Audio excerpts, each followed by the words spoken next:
Kulturschock war für Deutsche, nicht nur Deutsche, sondern Leute in Deutschland.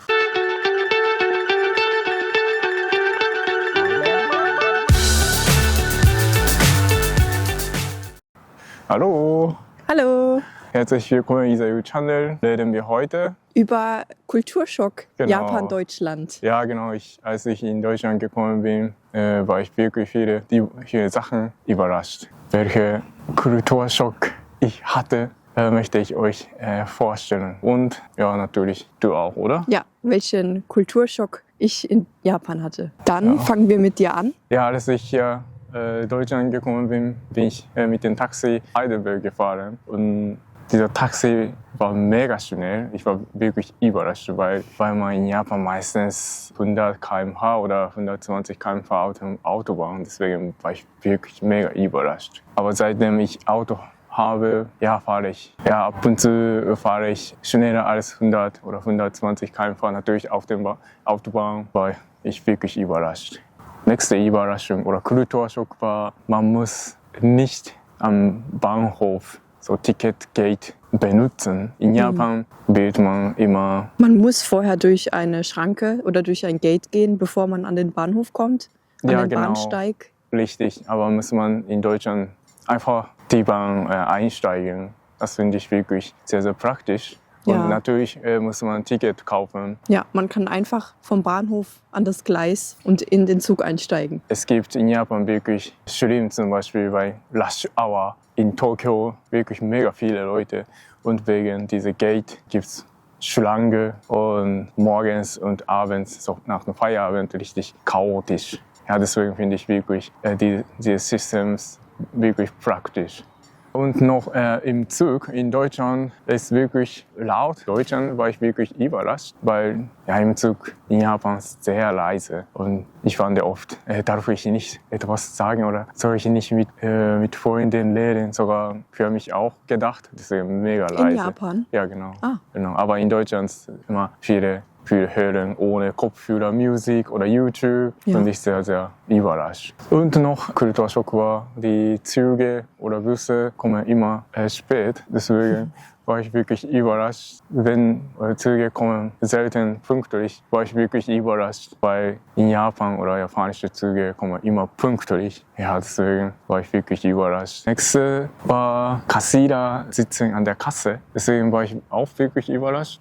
Ja, weil in Japan so Leute oder Kassierer in Japan stehen die ganze Zeit und egal wie alt sie sind, alle stehen und zum Beispiel wenn man arbeitet 8 Stunden, so stehen finde ich mega anstrengend. Ja, das muss echt anstrengend sein. Genau, aber in Deutschland, so Supermarkt in Deutschland sitzen Kassierer deswegen an der Kasse. Deswegen finde ich wirklich, das ist eine gute Idee. Hoffentlich. Ja, das wäre gut für Japan auch. Ja, genau, Japan sollte das System oder müssen Kassierer in Japan alle sitzen, finde ich. Genau, nächste Kulturschock war für die Deutsche, nicht nur Deutsche, sondern Leute in Deutschland fragen oft Ausländer den Weg oder in der Stadt. Viele Leute haben mich gefragt, wo es Bahnhof gibt oder Hotel oder diese Straße. Oder deswegen war ich wirklich überrascht, weil ich nie in Japan so Ausländer gefragt habe, so hey, weißt du oder kennst du diese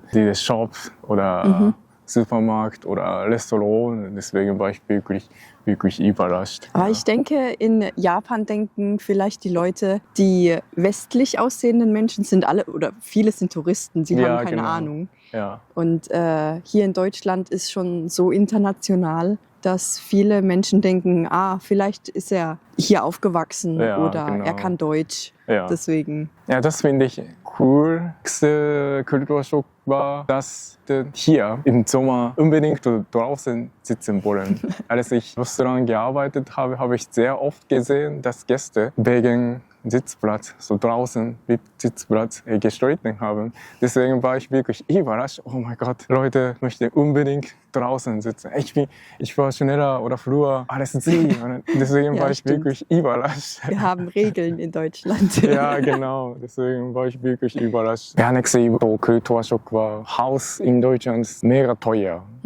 Und als ich gehört habe, dass Preis von Haus oder Häuser immer teuer wird, das finde ich wirklich überraschend. In Japan, wenn man ein Haus kauft, wird Preis immer günstiger oder runter. Aber in Deutschland andersrum, immer teuer. Deswegen war ich wirklich Kulturschock. Ja.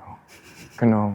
Ja, letzte Kulturschock war am Sonntag in Deutschland sehr leise. Wir gehen oft spazieren. Ja. Zum Beispiel heute ist Sonntag. Ja. Auch heute ist sehr, sehr ruhig. Deswegen finde ich sehr, sehr angenehm. Ja, Sonntag ist Feiertag oder keine Geschäfte haben geöffnet. Ja, genau. Die Leute gehen raus. Ja, genau. Und in Japan Sonntag meistens laut und immer Geschäfte geöffnet. Und dann man kann immer Sonntag einkaufen. Am Anfang war es schwierig zu gewöhnen. Ich wollte immer am Sonntag einkaufen gehen. Aber ich finde gut, dass man sich gut erholen kann. Ja, das war wirklich mein Kulturschock so in Deutschland. Und was hast du? Welche Kulturschock in Japan hast du eigentlich? Ja, mein erster Kulturschock, als ich in Japan war, waren die Toiletten. Ah ja, stimmt. Ja, Toilette. Kann ich verstehen. Ja, genau. weil es gibt zwei Arten von Toiletten in Japan. Einmal die ultramodernen Toiletten, die moderner sind als unsere Toiletten in Deutschland. Ja. Die haben beheizte Sitze, also es ist warm, wenn man sitzt. Im Winter ist es ein Luxus. Ja, stimmt. Ja. Und auf der anderen Seite gibt es dann die alten japanischen traditionellen Toiletten. Ja. Das ist wie ein Loch im Boden. Ja, genau. Das heißt, diese Toilette heißt Bottom Benjo. Genau, ja, stimmt. Ja, und ich wusste damals gar nicht, wie soll ich das benutzen? Ja, stimmt. Wie setzt man sich? Oder also man darf sich nicht setzen, Ja, genau. sondern wie benutze ich diese Toilette? Ja. Deswegen war es echt ein Schock. Dann noch eine Sache, weil du vorhin gesagt hast, im Zug, die Leute sind laut hier in Deutschland. Ja, stimmt. Ja, genau, sehr das laut. war ein Schock für mich in Japan, dass im Zug niemand redet. Also es ist leise. Heutzutage hat sich das ein bisschen geändert. Also die Leute reden schon im Zug. Ja, genau. Ja, also reden Leute natürlich im Zug, aber nicht laut. Nicht laut. Ja, und immer mit Kopfhörer hört man Musik und natürlich redet, aber nicht laut. Man Deswegen. versucht, niemanden zu stören. Ja, genau. Das ist wirklich angenehm. Ja, und als ich dann auch mit einer Freundin dort unterwegs war und wir waren in einem Aufzug beim Bahnhof, haben wir miteinander geredet und dann hat ein älterer Mann hinter uns so psch gemacht. Das fand ich sehr komisch. Ja, Aufzug finde ich, darf man eigentlich reden. Als ich gehört habe, dann war es vielleicht nur seine Person. Ja, genau, seine Persönlichkeit. Ja, als ich Kind war, bin ich mit den Freunden zusammen mit dem Zug gefahren. Und andere Kinder waren auch dabei und dann mega laut. Und dann ein Mann oder ein älterer Mann hat geschrien, sei leise Kinder. Oder er war richtig sauer. Deswegen ich war wirklich überrascht. Oh mein Gott, er hat geschrien. Zwar wusste ich, dass man leise sein musste, aber ich war überrascht, dass er geschrien hat. Ja, auch generell ungewöhnlich. Ja, genau. Dann mein nächster Punkt ist, dass in Japan alles super sauber war und es gibt keine öffentlichen Mülleimer. Ja, das ist natürlich, man sagt, wegen Terrormaßnahmen oder einfach nur sauber zu halten und verschiedene. Es gibt oft Amok. Ich weiß es nicht, ob ihr schon gesehen habt. Es gibt sehr oft in Japan Amok-Attack oder Terror und deswegen es gäbe die Möglichkeit, so etwas zu tun. Und deswegen versucht man, die Möglichkeiten zu minimieren. Ja, genau, vermeiden. Genau, deswegen, es gibt wenige Mülleimer. Ja, das heißt, wenn ihr im Supermarkt dort einkaufen geht draußen und ihr esst etwas, dann müsst ihr den Müll in einer Tüte mit euch den ganzen Tag herumtragen. Genau. Und dann zu Hause entsorgen. Mein nächster Kulturschock in Japan war, dass die Menschen, die ich getroffen habe, meistens nicht offen sind und nicht ihre Meinung sagen. Also es sind sehr ruhige Menschen und wenn man mit ihnen redet, dann sagen sie nie ihre Meinung und man kann nicht so wirklich Freunde finden.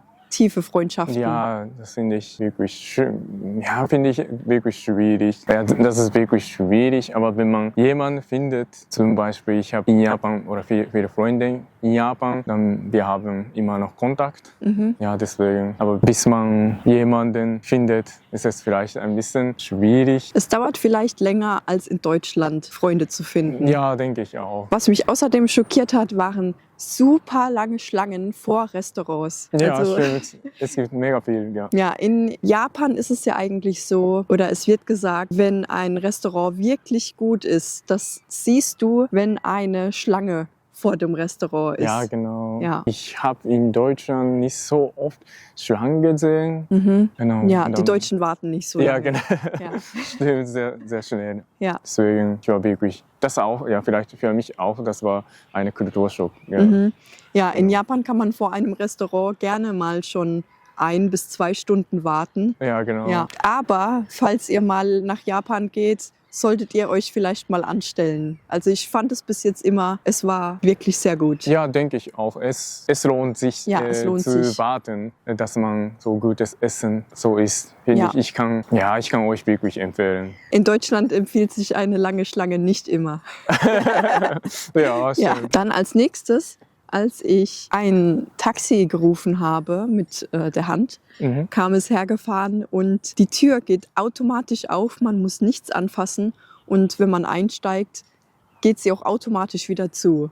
Ja, stimmt. Das ist wirklich Es war ein Luxus. Ja, genau. Man fühlt sich Luxus. Als ich benutzt habe, ist es egal, wie alt Kunde sind, egal, so wenn Kinder oder junge Leute Taxi benutzen, wenn junge Leute benutzen wollen, wird die Tür automatisch geöffnet. Finde ich Ja. wirklich Luxus. Ja. Außerdem, wenn man in Japan seine Wäsche wäscht, Ja. dann waschen Japaner ihre Wäsche kalt. Ja, das hat mich auch genau. schockiert. Ich hab immer zu Hause mit dem Wasser, das wir am letzten Tag Ja. benutzt oder gebadet haben. Wasser, das wir vor dem Tag benutzt haben, Ja. habe ich immer benutzt. Zum Wäschewaschen. Genau, baden. So, Ja. Es gibt in Badewanne Ja. so viel Wasser und dann kann man mit dem Hose benutzen. Ah, du meinst mit dem Sprühkopf? Genau, so mit Ja. dem Schlauch und dann Wasser holen Ah. und dann mit dem kaltes Wasser immer Wäsche gewaschen. Aber das finde ich sehr So eco. energiesparend. Ja, genau, energiesparend. Ja, finde ich Genau. gut. Genau, und ich weiß nicht, ich habe dann das Gefühl, wenn man dort Wäsche wäscht, das Waschmittel hat dann mehr Chemie, Ja, damit die Bakterien abgetötet werden. Und hier in Genau. Deutschland wäscht man seine Wäsche heiß. Ja. Also zum Beispiel T-Shirts mit 40 Grad, aber Unterwäsche dann 60 Grad. ja, Außerdem, die Züge in Japan sind eigentlich immer pünktlich. ja, genau. Ja, und als ich dann wieder in Deutschland war, war es wie so Reverse Culture Shock, Ja, genau. weil Züge sind ausgefallen, kein Zug war pünktlich. Das fand ich echt nicht gut. Ja, genau. Ich habe mich daran schon gewöhnt, aber es war wirklich überrascht. Zuerst 5 Minuten gewartet, 10 Minuten, kommen bald und dann 30 Minuten. Ja, das ist normal. Und dann irgendwann 1 Stunde, irgendwann ausfallen. Es war wirklich überrascht. Okay, mein letzter Punkt ist, dass es völlig normal ist, im Restaurant alleine zu essen. Ja, stimmt. Ja, man kann allein essen gehen. Ne? Ja, Aber in man Deutschland, hat Tische für 2 oder nur einen Stuhl am Platz und das fand Genau. ich sehr angenehm. Also für introvertierte Leute ist Japan ein Traum. Ja, genau. Es gibt wirklich viel Partner. Ja, deswegen kann man so easy allein Ja, essen gehen. man Finde kann ich viel wirklich allein gut. machen. Ja. Aber ja, es war am Anfang sehr ungewohnt für mich, alleine essen zu gehen. Ja. In Deutschland ist es eher eine Gruppenaktivität oder man geht mit seinem Ja. Partner essen. Es ist eher was Besonderes. Ja. Aber in Japan geht man schon öfter raus zum Essen und auch alleine. Ja, genau. Ja. Ja, es gibt wirklich viele Möglichkeiten in Japan. Das war's heute von uns. Ja, genau. Ja, wenn ihr etwas Kulturschock erlebt habt, dann schreibt mal Kommentare. Wir lesen gerne eure Kulturschock-Erfahrung. Ja, egal ob Japan oder Deutschland. Genau. Dann, ja, wir sehen uns nächstes Mal. Ja, bis Tschüss. nächstes Mal. Tschüss.